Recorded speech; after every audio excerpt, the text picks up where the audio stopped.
Hey, what's up guys? This is Juan Pablo. That's right, Juan Pablo from 100% Finance.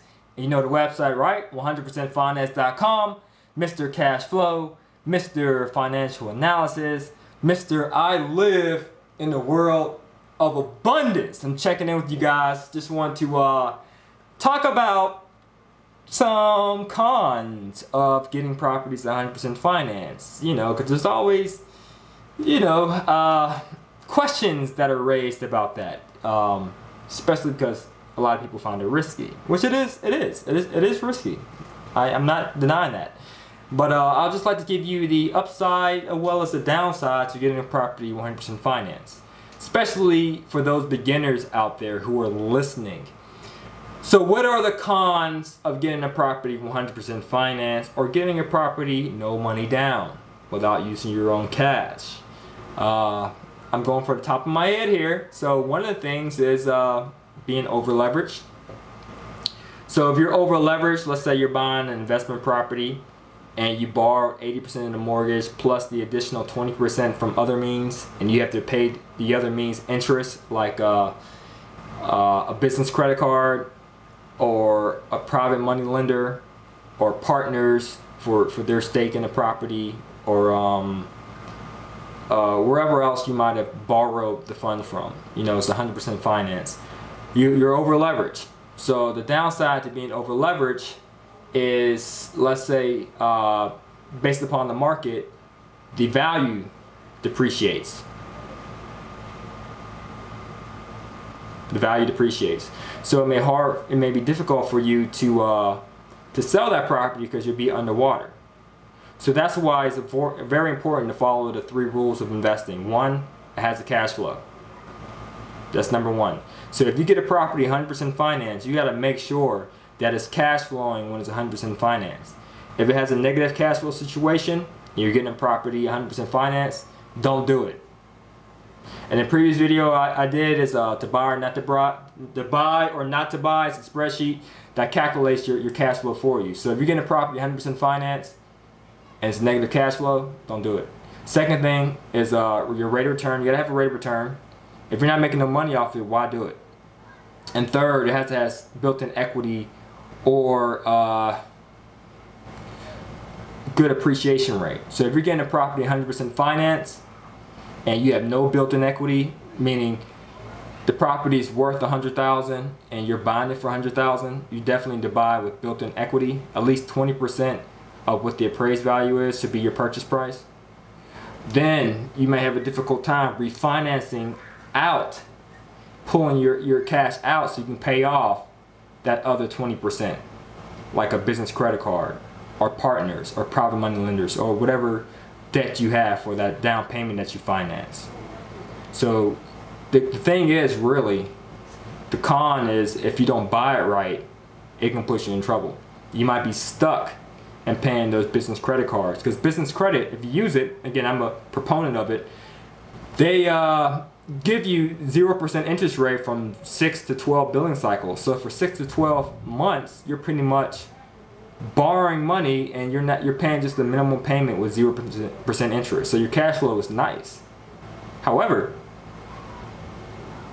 if you can't pull out the equity, like we teach, you should buy a property with 20% of the appraised value should be your purchase price, then you won't be able to pay it off, because in 6 to 12 months, that interest rate could jump to 8%, to 12%, to 20%. And also, if you don't know how the business credit card, that's what I'm talking about, business credit card, if you don't know how they calculate their minimum payment, that can leave you in trouble too, because you might think, oh, to borrow $20,000 from a business credit card, my minimum payment should be $250 a month. But they might calculate their payment differently. Talking about the credit card company, in actuality, it's $600 a month. So you have to know that from the beginning. Again, one of the billionaire principles is evaluate all consequences up front. Try to know as much as you can up front. And if things don't go wrong, if things fell through the cracks and you didn't know about it, forgive yourself. Because you'll do good. Don't worry about it. God makes your mistakes to prosper, right? He'll lead your way out of that mess, right? But so that's the con. Is over leverage of You're leaving no room for mistakes.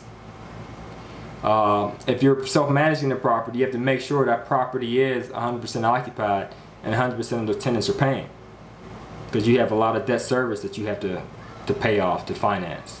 So you got to make sure you have Section 8 tenants in there. Another con about getting properties 100% financed is that some people don't like it. People as in mortgage companies.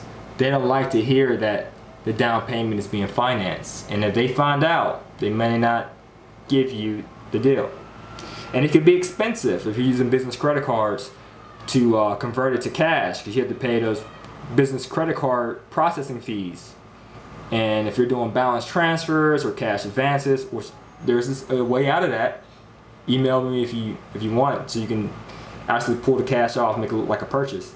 But if you do it the other way, it can be very expensive, right? Which minimizes, you know, your cash flow or your rate of return on doing this property.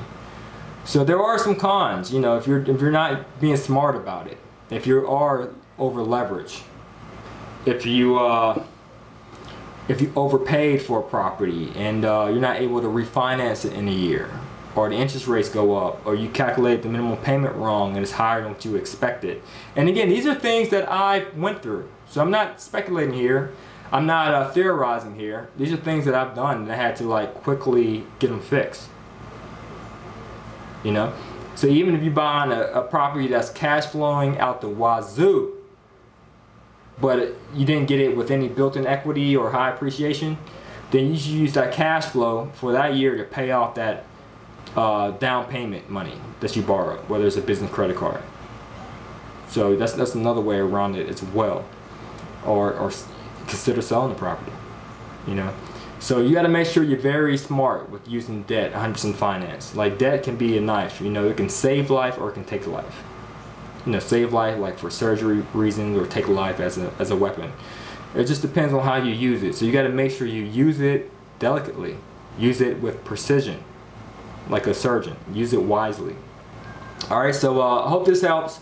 If you have any questions, if you want to get properties 100% financed, you know, I have some tools on the website. Go to Valuable Resources, but make sure you contact me, email me in the comments. This is to your success. I'm out. Peace, peace, peace.